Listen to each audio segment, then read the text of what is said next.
भर बिजी रही लहंगा के कुंवर चोली में बरतिया तुहरा कति धुआं धुआं रे रात भर बिजी रही लहंगा के कुंवर चोली में बरतिया तुहरा कति धुआं धुआं रे तोरा धुआं पखाइया बोले बरतिया पी के टोटल सिकरे कि आज मजाली है भरपेट बरतिया पी के टोटल सिकरे कि आज मजाली है भरपेट मजाली है भरपेट मजाली है भरपेट सारा गाँव जुआ बरतिया तोहरे पबिताई रे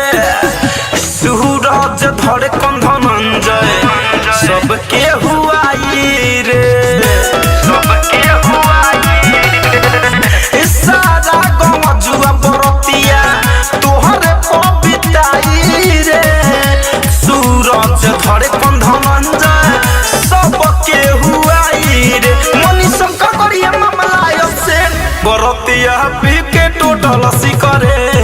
कि आज मजाली है भरपेट बरतिया पी के टोटल सिकरे कि आज मजाली है भरपेट तोहर जवानी बचल सबके नजर में गहर तोहर चलते रे पुचिया पूरा ग्राउंड में भरल सब चकाई तोहर तले बरतिया पी के टोटल सिकरे कि आज मजाली है भरपेट बरतिया पी के टोटल सिकरे कि आज मजाली है भरपेट। आरसीएम म्यूजिक न्यू ऐप अभी डाउनलोड कीजिए हमारे गूगल प्ले स्टोर से और पाए भोजपुरी लोकगीतों का एक से बढ़कर एक ऑडियो वीडियो सॉन्ग बिल्कुल मुफ्त।